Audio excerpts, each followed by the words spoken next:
క్షేమాభివృద్ధి కూడిక అని చెప్పారు. కాబట్టి సంఘ క్షేమాభివృద్ధిని గూర్చినటువంటి కొన్ని విషయాలు పరిశుద్ధ గ్రంథంలో నుండి మనం చదువుకొని దేవుని వాక్యమును ధ్యానించుకుందాం.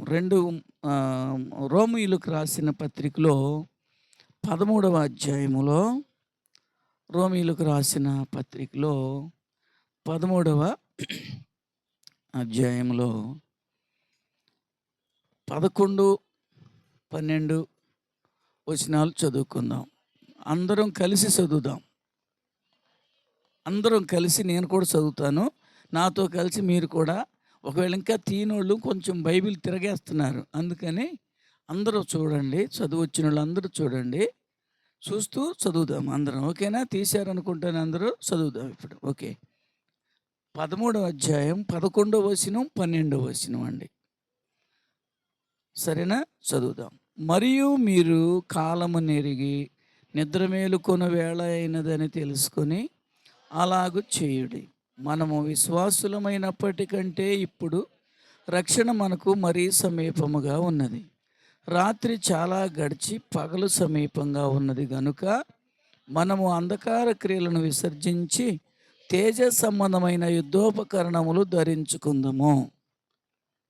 చిన్న ప్రార్థన చేసుకుందాం. సర్వశక్తి కలిగిన ఘనమైన రక్షక, నీ ఘనమైన పరిశుద్ధ నామమునకు కృతజ్ఞతాస్తుతులు వందనాలు చెల్లిస్తున్నాను. మరొకసారి మా ప్రియులతో కలిసి మీరు నీ దాసులను నీ దాసురాలను ఎంతో భారంతో ఇక్కడి నుంచి ప్రతి వారం 1-2 సార్లు ఆ మైలవరం సంద్రాల ప్రాంతానికి రావడానికి నిజంగా నీ కృప చూపారు. కేవలం ఆత్మల భారం గల హృదయాన్ని నీ దాసునికి ఇచ్చాను ప్రభువా.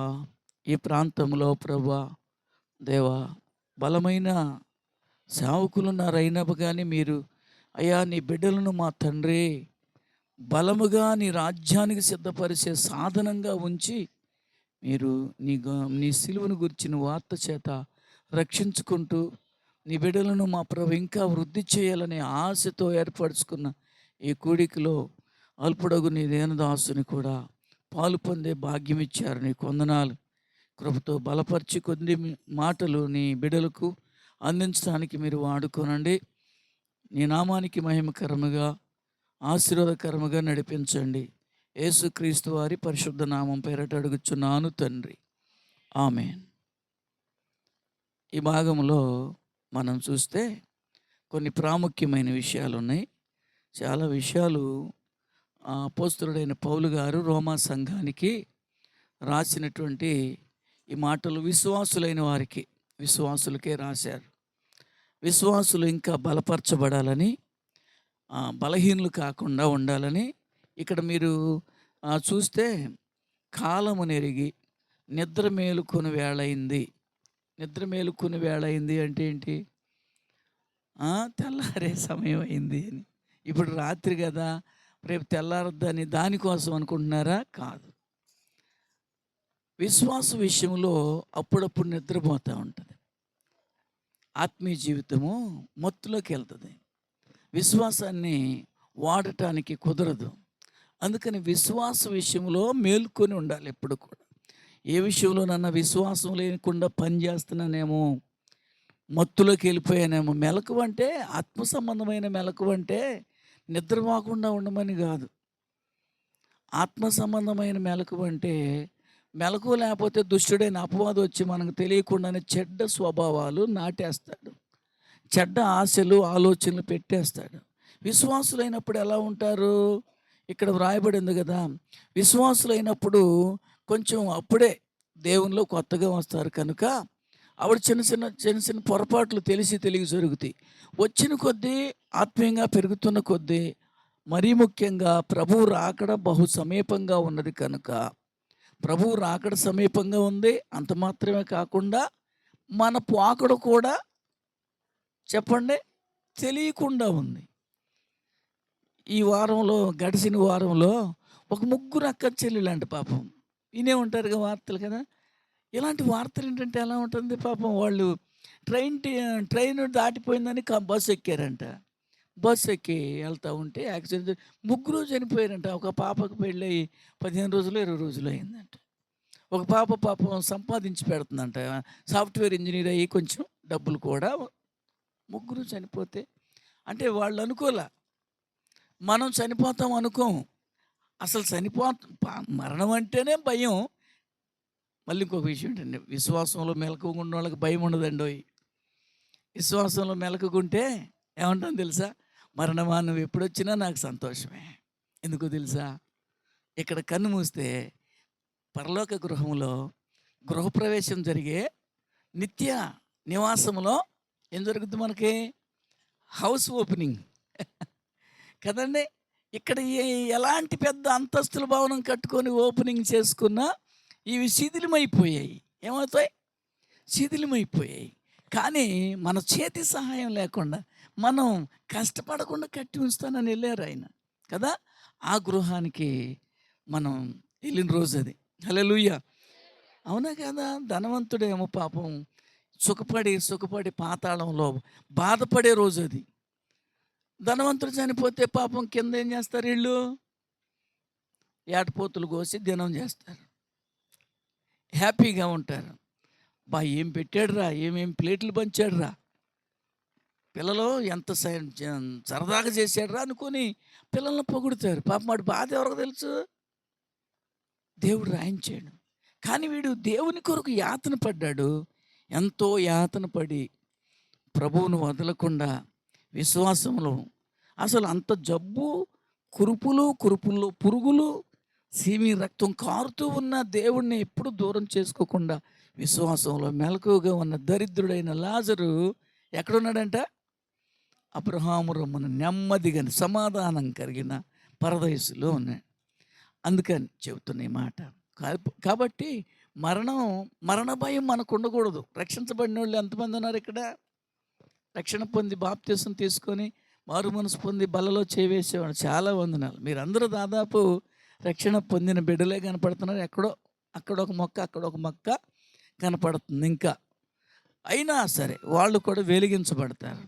సరే, మంచిది. అయితే మనం ఈ చివరి దినాల్లో ఉన్నామని గుర్తుపెట్టుకోవాలి. ఈ గుర్తులు జరుగుతున్నప్పుడు ఈ సృష్టి మనకు చెబుతుంది. పాస్టర్ గారులు మైకుల్లో నోటితో బోధ చేస్తారు, కానీ సృష్టి గంభీరంగా బోధ చేస్తుంది. మరణాలు జరుగుతుంటే ఇదిగో ఇవన్నీ రాకడ గుర్తులే అని బోధిస్తూ ఉంది. మనకి ఇండైరెక్ట్గా చెబుతూ ఉందన్నమాట, గుర్తు చేస్తూ ఉంది. అర్థమైందండి. ఓ భక్తుడు పాడాడు, లేఖనములను చూచితి గురుతులు గమనించితి. లేఖనాలు చూస్తే ఏమొస్తుందన్నమాట, ఇవన్నీ గుర్తులు చెబుతున్నాయి. అందుకని అంతానికి దగ్గరికి వచ్చింది.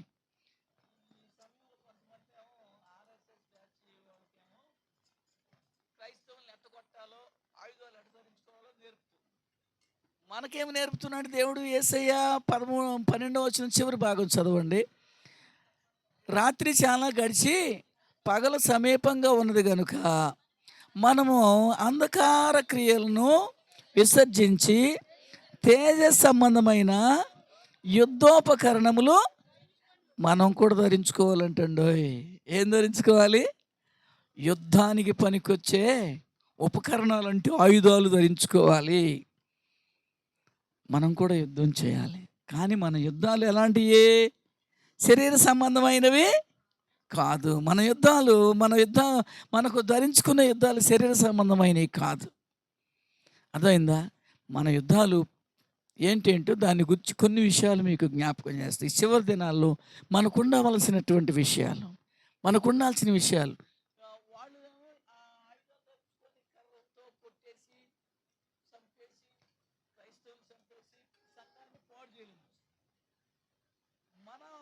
మన యుద్ధోపకరణాలు ఏంటి? సంఘాన్ని మనం రక్షించబడి, మన ఆయుధాలు ఎలాంటివి?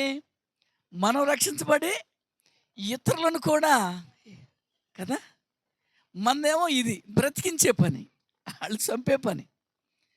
తద్వారా ఏం చేయాలని అందరూ హిందువులు చేయగలరు. పాపం అది జరిగే పని కాదు. ఇది జరుగుద్ది. ఎందుకని?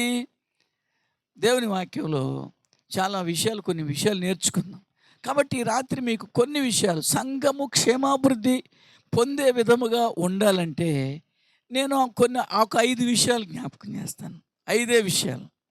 ఏ విషయాలంటే సంఘం క్షేమంగా ఉంటూ అభివృద్ధి పొందాలంటే 5 విషయాలు. ఒకటి ఐక్యత అనండి. ఐక్యత అనే ఆయుధాన్ని మనం ధరించుకోవాలండి. చాలా ఉన్నాయి ఆయుధాలకు సంబంధించింది. కానీ నేను ఎఫెసీ పత్రిక 6వ అధ్యాయం మీరు చదువుకుంటే అవన్నీ మీకు తెలిసినవి. కానీ ఈ దినాల్లో సంఘ క్షేమాభివృద్ధి పొందాలంటే ఒకటి ఐక్యత ఉండాలి. రెండోది ప్రేమ ఉండాలి. ఏముండాలి? ప్రేమ ఉండాలి. మూడవది వాక్యం ఉండాలి. ఏముండాలి? వాక్యాన్ని ధరించుకోవాలి.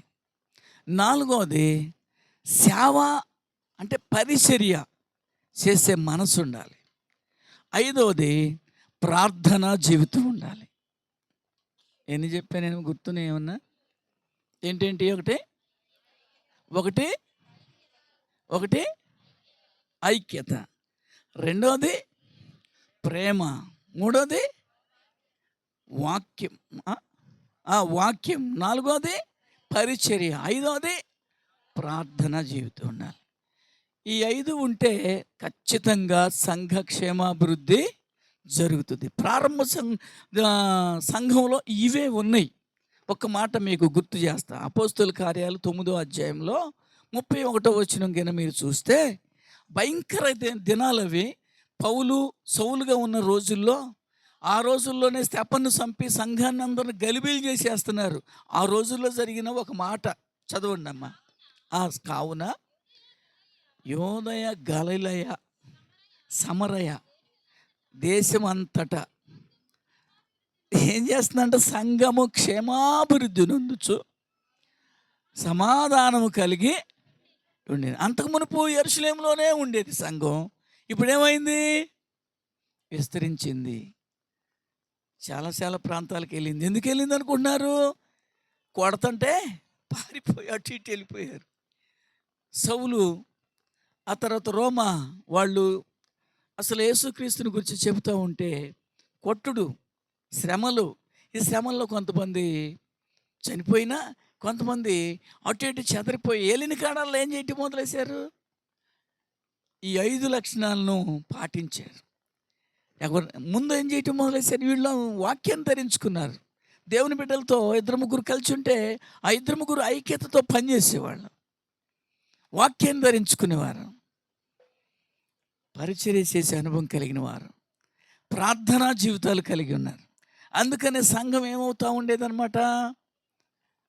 క్షేమాభివృద్ధి చెందింది అని ఉంది. ఆ రోజుల్లో కఠినమైన రోజులే, చంపుతున్న రోజులు. అర్థమైందా? కాబట్టి దేవుడు ఒక వాగ్దానం ఇచ్చాడు సంఘానికి. ఏమిచ్చాడు?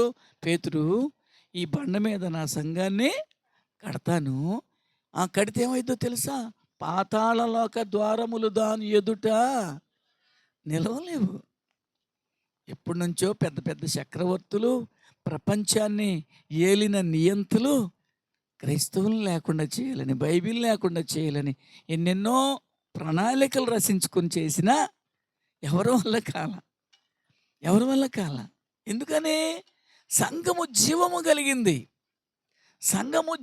కలిగింది. ఈ సంఘము మహోన్నతుడు పునరుద్ధానుడైన క్రీస్తులో నుండి పుట్టింది. హల్లెలూయా. పునరుద్ధానుడి మరణాన్ని ఓడించిన క్రీస్తులో నుండి పుట్టింది. మరణము లేని సంఘం ఇది. జీవము గల దేవుని సంఘం ఇది. కాబట్టి వాళ్ళు అనుకుంటారు, కొంతమంది మనుషులను చంపేస్తున్నాం, పాస్టర్ గారిని చంపేస్తున్నాం, వాళ్ళకి భయం కలిగిస్తున్నాం అని కూడా తెలియదు వాళ్ళకి. కానీ ఏం జరుగుతుందో తెలుసా? దేవుడు ఇంకా మన పక్షంగా తన కార్యాన్ని జరిగిస్తానికి ఇష్టపడతా ఉంటాడు. అందుకనే ఈ 5 విషయాల్లో నేను మొదటిది ఏమనుకున్నాం? ఐక్యతలో మనకు ఉండవలసినటువంటి ఒక మాటను మీకు జ్ఞాపకం చేస్తాను. ఆ ఐక్యతలో ఉండాల్సింది ఏంటంటే, చూడండి ఒకసారి ఎఫెసీ పత్రిక 4వ అధ్యాయం, ఎఫెసీలకు రాసిన పత్రికలో 4వ అధ్యాయం 3వ వచనం చదువుతారా? ఎఫెసీలకు రాసిన పత్రికలో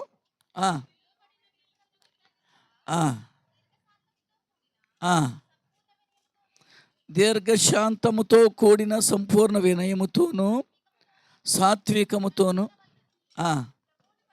ఆ! పై మొదటి మాట చదవండమ్మా మొదటి మాట. ఆ! ఆ!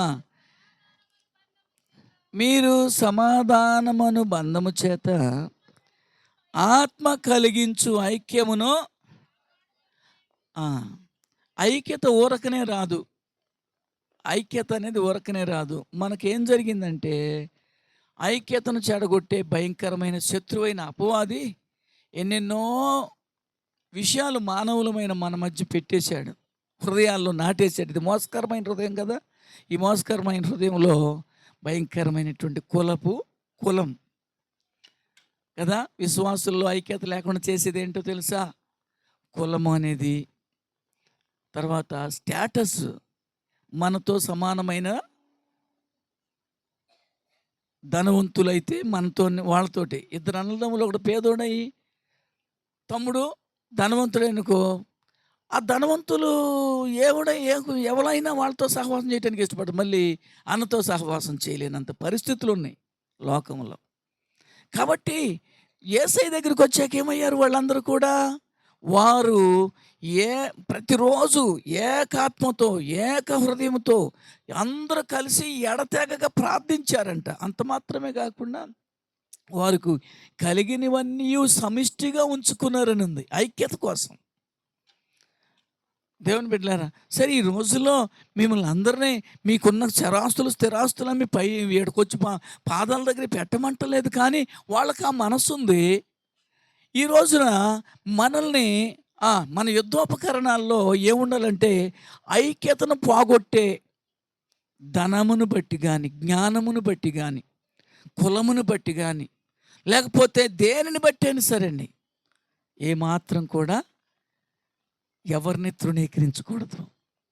ఎవరి మీదైనా విరోధమైన ఆలోచన లేకుండా చూసుకుంటే ఐక్యత మన మధ్యలో ఉంటుందండి.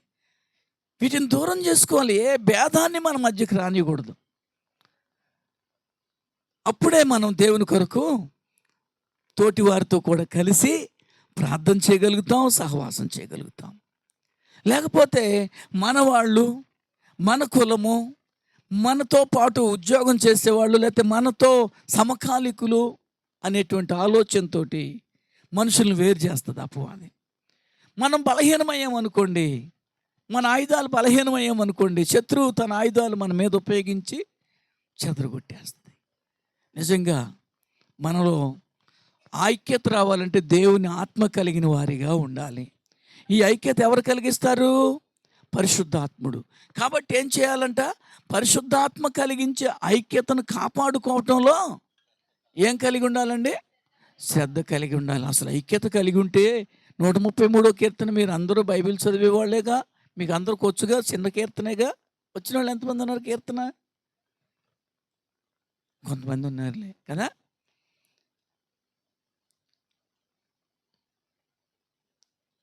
సహోదరుల ఐక్యత కలిగి నివసించుట. చూసారు, ఈ మాటలు చెప్పటం ఈజీ, వినటం కూడా ఈజీ, చదువుకోవటం ఈజీ. ఏంటంటే కూడా అలా ఉంటే భలేగా ఉంటుంది, అందరం బాగుండొచ్చు కదా సంతోషంగా. కానీ అపవాది ఉన్నాడు, ఉన్నీడట్టగా. కాబట్టి మనం ఏం కలిగి ఉండాలి? శ్రద్ధ కలిగి ఉండాలి. ఏదైనా చేదైన వేరు ఏదైనా ఇక్కడ పెడుతున్నాడేమో, మొలిపిస్తున్నాడేమో అపవాది అనేవాడు ఉన్నాడు. మన హృదయం మోసకరమైందని మర్చిపోకూడదు. హృదయం ఎలాంటిదంటే మనది మోసకరమై, ఇది ఘోర వ్యాధి కలిగింది. అందుకనే దీన్ని కాపాడుతూ ఉండాలి. రోజుకు దీన్ని కాపాడుకుంటూ ఉంటూ వాడెక్కడన్నా ఏదైనా తెచ్చి పెడతాడేమో ఎవరికన్నా విరోధంగా అని దేవుని ఆత్మను కాపాడుకుంటూ. నేను ఒక మాట చెప్పనా, దావీదేమో సౌలేమో దావీదుని ఎక్కడ కొడదామా, ఎక్కడ చంపుదామా అని వెంటాడేవాడు. దావీదు ఏం చేసేవాడు? ఈయన ఎలా ప్రేమించాలా, ఈయన మీద నేను ఎలా కోపం రాకుండా చూసుకోవాలా, ఈయన అసలే అభిషక్తుడు, సంపాలని తిరుగుతున్నాడు. ఒకరోజు అయితే సౌలు గారు దావీదు గారు దాక్కున్న గృహలోకే వచ్చి దొరికిపోయాడు. ఆయన నిద్రపోతున్నాడు. అక్కడికొచ్చి దావీదుని చంపాలని వచ్చి అక్కడే నిద్రపోతుంటే దావీదు పక్కన ఉండేవాళ్ళు అన్నారు, అయ్యా దావీదు గారు, నీకు అవకాశం దొరికింది, వేసేసేసేద్దాం, నీ ఇష్టం ఇక చంపేసేద్దాం అంటే, అమ్మో అభిషక్తుడు సంపాలనే మాట కూడా రాకూడదు.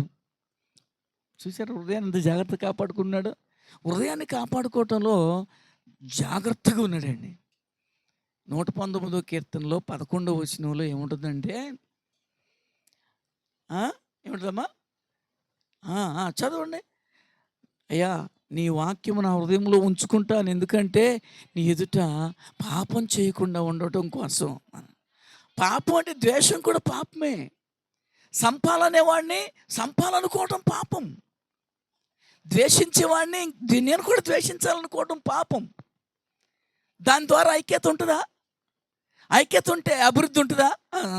ఐక్యత లేకపోతే అభివృద్ధి ఉంటుందా? ఐక్యత ఉంటేనే అభివృద్ధి ఉంటుంది, క్షేమం కూడా ఉంటుందండి. ఒకరికి ఒకరు క్షేమం. నేను ఒక మాట చెప్పిన, మా పాస్టర్ గారులు అయ్యా ఈ వేక ప్రేయర్ గ్రూప్ ఉన్నారు కదా, చాలామంది అయ్యగారులు ఉన్నారు. అయితే ఈ వేక ప్రేయర్ గ్రూప్లో ఒక పాస్టర్ గారిని ఒక సంస్థ వాళ్ళు ఏం చేశారంటే, పాపం మందిరం స్థలం అప్పగిస్తే ఈయన కష్టపడి సేవ చేసి 15 సంవత్సరాలు 10 సంవత్సరాలు మంచి మందిరం కట్టుకున్నాడు. ఈయన డెవలప్ అవుతున్నాడు అనే సంస్థ వాళ్ళు ఏం చేశారంటే, అసలు ఆయన పంపించిన సేవకుడు చనిపోతే డైరెక్టర్ గారు వాళ్ళ అబ్బాయి దురాలోచనతో మళ్ళీ అదంతా వాళ్ళ పేరే ఉంది అని చెప్పేసి ఆ సంఘం లాక్కొని నిన్ను వెళ్ళగొట్టాడు. 2 పిల్లలు మాతో వచ్చేవాడు, మీరు చూడలే అతన్ని. మంచి సేవకుడు అతను, కులప్రస్పరవలో ఉంటాడు. రాజేష్ అని తెలుసా మీకు? కుర్రాడు, మీరు చూడలే. ఆయన నిలగొడితే ఏం చేయాలో అర్థం కావట్లా. అప్పుడు ప్రార్థన చేసేటప్పుడు మనం ఐక్యతతో ప్రేమ కూడా వస్తుంది. ఇక్కడ నేనన్నాను, నేను ఒక 1500 ఇస్తాను, మీరేమన్నా చేయగలరా అన్నాను. ఎంతమంది వాళ్ళేమో ఒక 5-6 ఉంటాం, 7-8 మంది లోపు ఉంటాం. ఇంకొక ఆయన అన్నాడు, నేను కూడా ఒక 1000 ఇస్తాను అయ్యగారు అన్నాడు. కొంచెం సహాయం, అప్పు కాదు, సహకరించడానికి. ఇంకొక ఆయన అన్నాడు, నేను ఒక 2000 ఇస్తాను అయ్యగారు అన్నాడు. ఇలా కొంచెం పోగు చేస్తే ఒక 17,000 అయినాయి అయ్యా అయ్యగారు. ప్రేమతో ఆ ఐక్యత ఉండబట్టి, ప్రార్థన జీవితం ఉండబట్టి, అందరి మధ్య ఐక్యతతో ప్రార్థిస్తున్నాం కాబట్టి, ఆయనకు సహాయం చేయాలనే మనసు వచ్చింది కాబట్టి, వెంటనే గబగబా ఒక స్థలంలో చిన్న షెడ్ వేసుకున్నాడు, పాకేసుకున్నాడు. పర్లేదుగా. రేకులు కూడా తాటాకులతో ఫస్ట్ వేసుకున్నాడు. ఇప్పుడు కొంచెం డెవలప్ అయ్యాడు మళ్ళీ దేవుడి కృపను బట్టి. చెప్తున్నాను, మనలో ఆ ఐక్యత ఉంటే ఏమవుతుంది? క్షేమం జరుగుతుంది, అభివృద్ధి జరుగుతుంది. ఐక్యత ఎవరిచ్చేది? పరిశుద్ధాత్మను కాపాడుకో. పరిశుద్ధాత్మను ఎప్పుడు దూరం చేసుకోకూడదు. ఎప్పుడైతే నువ్వు శ్రద్ధ లేకుండా ఉన్నావనుకో, దేవుని ఆత్మ నిన్ను విడిచిపోతాడు. దేవుని ఆత్మ విడిచిపోతే ద్వేషం, అసూయ అన్ని రకాలుగా వచ్చేస్తుంది. ఏదో కలిసి ఉంటావు, మనుషులతో కలిసి ఉంటావులే కానీ మనసు కలవదు కదండి. అలా ఉంటే చాలా ప్రమాదం, అలా ఉంటే చాలా ప్రమాదం. కాబట్టి ఎప్పటికప్పుడే హృదయాన్ని ఏం చేసుకోవాలి? వాక్యంతో సరి చేసుకొని తోటి విశ్వాసులతో కలిసి, ఎందుకంటే వచ్చేసి వెళ్ళిపోతారు ఇక్కడ కొంతమంది. ఐక్యతను గురించి, ఐక్యత ఎక్కడ ఉంటుందో ఇంకొక చివరి మాట ఏముంటుందా? 133వ కీర్తనలో, ఆశీర్వాదము శాశ్వత జీవం అక్కడ ఉండవలెనని. ఆశీర్వాదమా ఎక్కడున్నా విడరా, వాళ్ళ దగ్గరికి వెళ్ళు. నరేష్ గారి సంఘం అంత భలే ఐక్యతగా ఉంటారు. ప్రార్థన అంటే ఐక్యతగా వస్తారు. దైవజనం లేదని చెప్పగానే ఐక్యతలో ఉంటారు వాళ్ళు. సంద్రాల నుండి వచ్చారు ఎవరన్నా ఇక్కడ? వాళ్ళు కూడా వస్తే బాగుంది. మీ ఇక్కడి నుంచి వస్తున్నారు పాపం అక్కడికి కదా. దేవుని మహాకృపను బట్టి ఐక్యతతో ఈసారి మీరేం చేయాలి? వారిని ఇంకా ప్రేమించండి. వారు కూడా మీ దగ్గరికి రావడానికి ప్లాన్ చేయాలి. ఎందుకనంటే ఒక ఆత్మీయ తండ్రి దగ్గర పెరిగేవాళ్ళు అలాంటి ఐక్యతలో పెరిగితే చెప్పండి, మిమ్మల్ని బట్టి అక్కడ కొంతమందిని ఇంకా నూతన విశ్వాసుల్ని సంఘంలో చేర్చడానికి బాగుంటుంది. ఇక్కడ కొంతమంది విస్తరించడానికి అవకాశం ఉంటుంది. దీని ద్వారా సంఘ క్షేమాభివృద్ధి పొందుతుంది. రెండవది ఏం చెప్పాను చెప్పండి? ప్రేమ అండి. ప్రేమను గురించి చాలా విషయాలు మీకు తెలుసు. అసలు మొదటి మనం దేవుని పిల్లలమని పిలువబడినట్లు తండ్రి మనకి ఎట్టి ప్రేమను అనుగ్రహించినో చూడండి. మనం దేవుని పిల్లలమని పిలువబడటానికి మనకి ఇచ్చింది ఏంటి? దేవుడు ప్రేమ. యోహాను పత్రికలో మొదటి పత్రిక 3వ అధ్యాయంలో ఆ మొదటి భాగంలోనే అంటాడు. చదువుతారన్నమాట.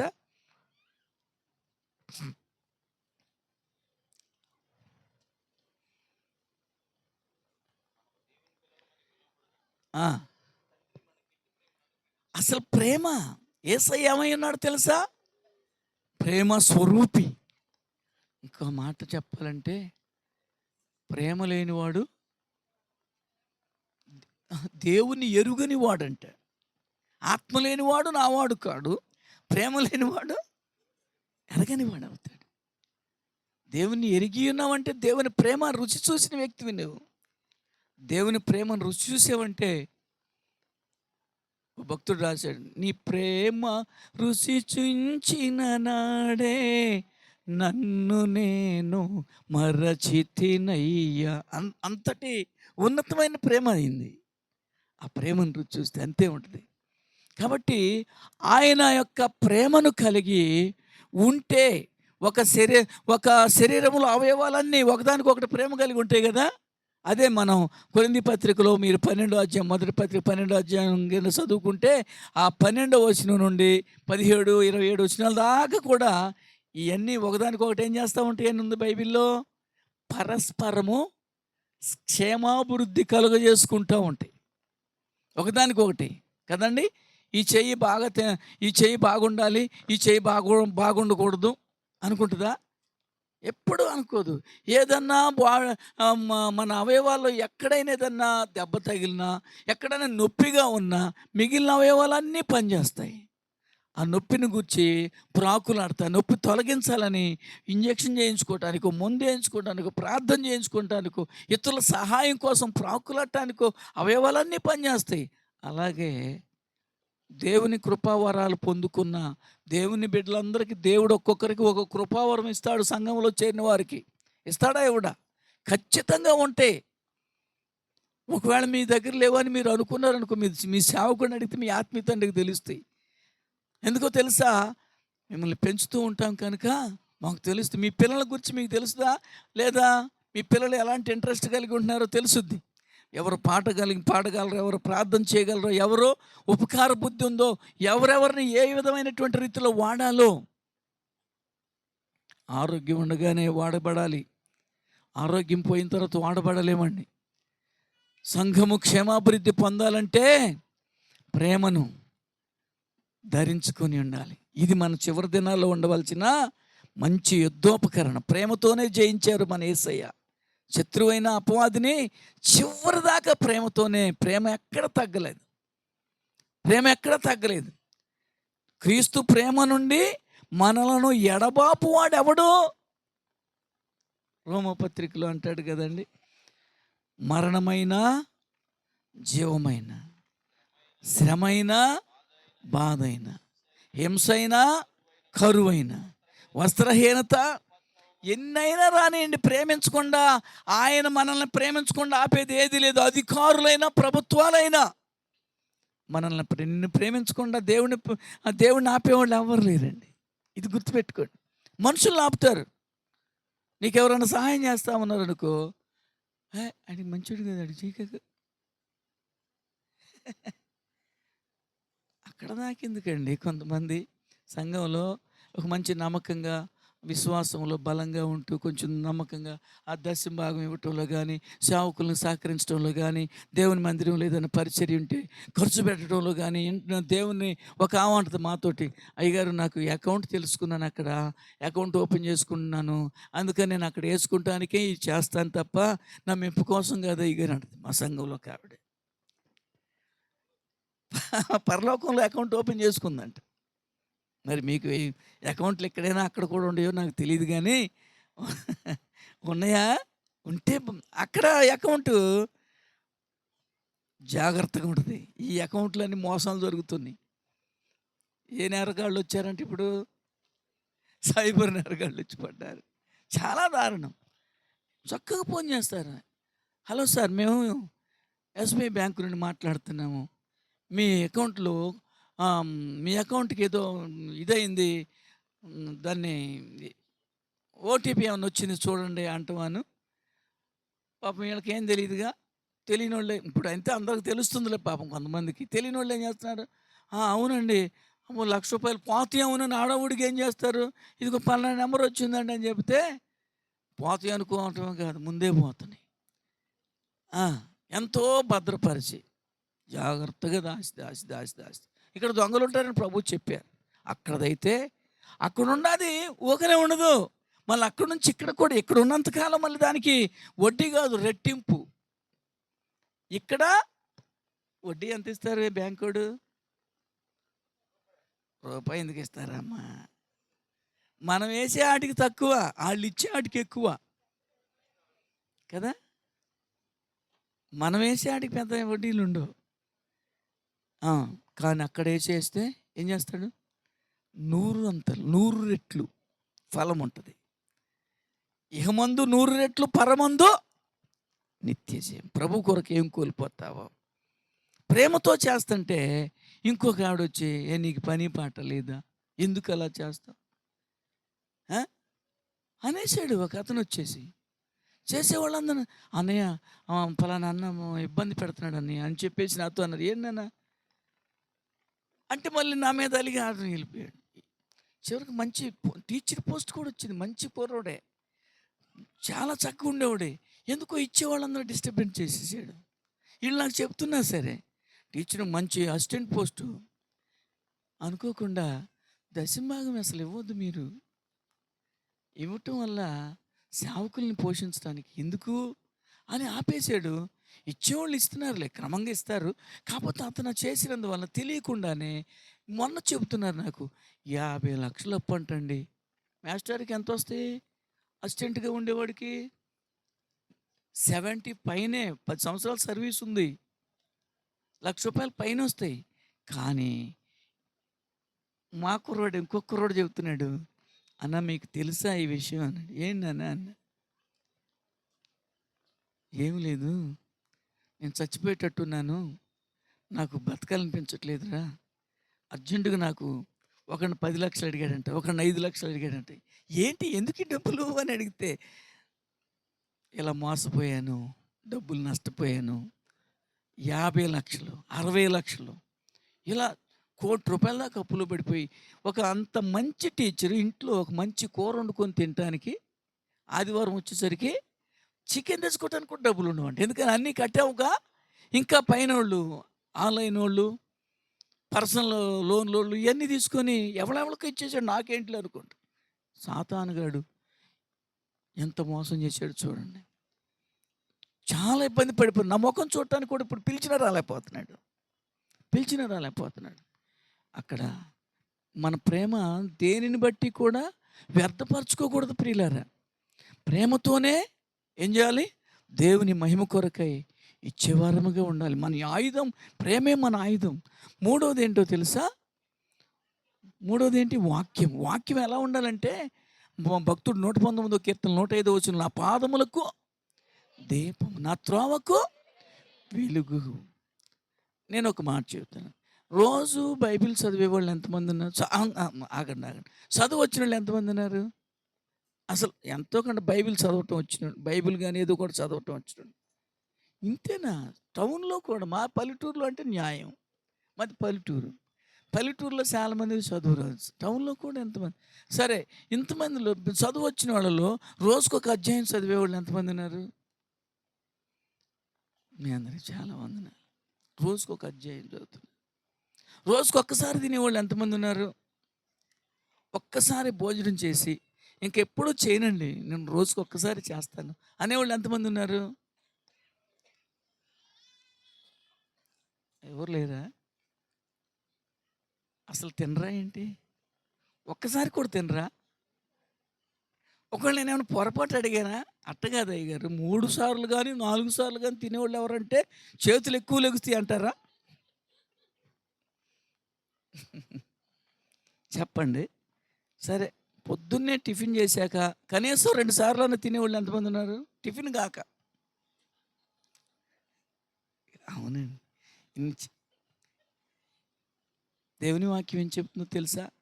రక్షణ విషయంలో ఎదగాలి అంటే ఏం కావాలని ఉంది బైబిల్లో? పేతురు రాసిన మొదటి పత్రిక 2వ అధ్యాయంలో ఏముందో తెలుసండి? ప్రభు దయాళుడని రుచి చూస్తే ఏం జరుగుద్దంటే, మనలో ఏం జరగాలి? ప్రభు దయ రుచి చూస్తే వాక్యం లేకపోతే వేషధారణ పనిచేస్తుందండి. భక్తిగానే ఉండట్టు ఉంటాం కానీ లోపల నటన. దుష్టత్వం ఉంటుంది, కపటం ఉంటుంది, వేషధారణ ఉంటుంది, అసూయ, దూషించుకునే మాటలు. అవునండి. పాపం ఇద్దరు తల్లులు ప్రార్థనకు వచ్చారు. ఒక పాలరాజు గారని మీరు విన్నారు ఈ మధ్య, అగ్ని, గుంటూరు ఆయన అగ్ని పాలరాజు గారు అంటారు. స్కూల్ మాస్టరా, ఇప్పుడు టీచర్గా, ఇప్పుడు పాస్టర్ గారు పూర్తిగా. మేము అప్పుడప్పుడు పిలుస్తాం. ఆ సంఘంలో ఒక ఇద్దరు విశ్వాసుల గురించి చెప్తారు. ఇద్దరు బాగా మంచి విశ్వాసులు, మంచి ప్రార్థన చేస్తారండి. కాకపోతే ఒక ఆమె అదరగొట్టుడు, అదరగొండు విశ్వాసి. అదరగొండు విశ్వాసి అంటే ఇంకొక విశ్వాసం మీద గొడవాడిందంట. గొడవాడటమే కాకుండా బాగా కొంచెం నోరు జారి మాట్లాడిందంట. ఆ రాత్రి అనుకోకుండా ఆల్ నైట్ ప్రార్థన. ఆల్ నైట్ ప్రార్థనలు ఉంటాయిగా, మీకు కూడా ఉంటాయమ్మా. ఆ ఆల్ నైట్ ప్రార్థనలో ప్రార్థన చేయమన్న తర్వాత అందరూ ప్రార్థన చేస్తుంటే అయ్యగారు వాక్యం చెప్పిన తర్వాత ఏడుస్తూ పశ్చాత్తాపడుతుంటే ఏమంటుందంటే, ప్రభువా, పంది లాంటిదన్నైనా, కుక్క లాంటిదన్నైనా నన్ను క్షమించయ్యా. పంది వలే నోటికి వచ్చిందల్లా చిచ్చి చండాలంగా మాట్లాడేసి నన్ను క్షమించాయి అంటే, ఇది తిట్టించుకున్నా ఇప్పుడు నిజంగానే పశ్చాత్తాపంతో అంటుందేమోనని, అవును ప్రభు క్షమించు, అక్కను క్షమించయ్యా, అవును ప్రభు అంటాము. ఏకీభవించడం అంటే అంతే కదా, అంటావా లేదా? అవును ప్రభు క్షమించయ్యా అంటుంటే అంత అయిపోయింది. ప్రార్థన అంతా అయిపోయింది. తెల్లవారుజామున ఇంటికి వెళ్ళేటప్పుడు, ఏమే నేను పందినేమే, ఏమే నేను కుక్కనా? అదేంటి అక్క, నువ్వేగా నేను అలా ప్రార్థన చేయలేదు అక్క, నువ్వే కదా. సరే నేను అంటున్నాను, అవునని ఎవడనమన్నాడు నిన్ను? ఏమండి చూడండి ఎంత దరిద్రంగా ఉందో చూడండి.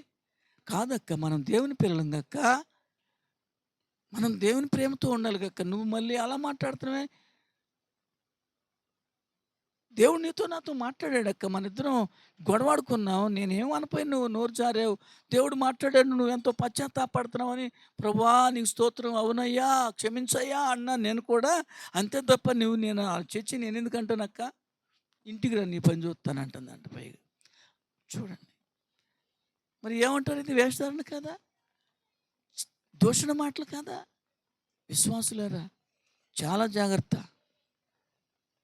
ఏముండాలి చెప్పండి మనలో?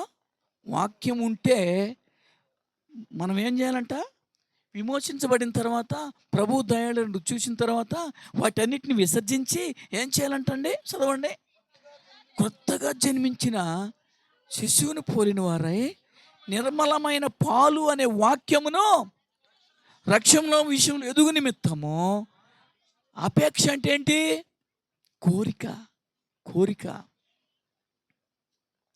వాక్యం కొరకు కోరిక. నీ పిల్లకాయలు అలా కాదు ఏనండి, అపేక్ష, కోరిక. ఏం కోరిక ఉండాలి మనకి? వాక్యం కొరకు కోరిక, వాక్యం చదవాలనే కోరిక, చదివి ధ్యానించాలనే కోరిక. ఏమండి మరి నేను రక్షించబడిన దినాల్లో ఇక్కడే చదువుకున్న 10th డిప్లొమా పాలిటెక్నిక్ కాలేజీలో 86లో. అప్పటికి నాకేం తెలియదు రక్షణ గురించి. 87లో కొంచెంగా, 88లో అక్కడ బెంచ్ సర్కిల్ దగ్గర ఎల్ఈఎఫ్ అనే మందిరానికి వెళ్ళాక మారు మనసు ఏంటో, పాపం ఒప్పుకోవటం ఏంటో, ఆ రక్షణ ఏంటో, పశ్చాత్తాపం ఏంటో తెలిసిన తర్వాత దేవుడి కృపను బట్టి ఈ వెలుగులోనికి రావడం జరిగింది. ఆ తర్వాత వాక్యం ఎంతగానో ప్రేమించి, వాక్యం చదవకుండా పేపర్ చూడకూడదు, వాక్యం చదవకుండా టిఫిన్ చేయకూడదు, వాక్యం చదవకుండా భోజనం కూడా తినకూడదు అనే తీర్మానం ఉన్నది.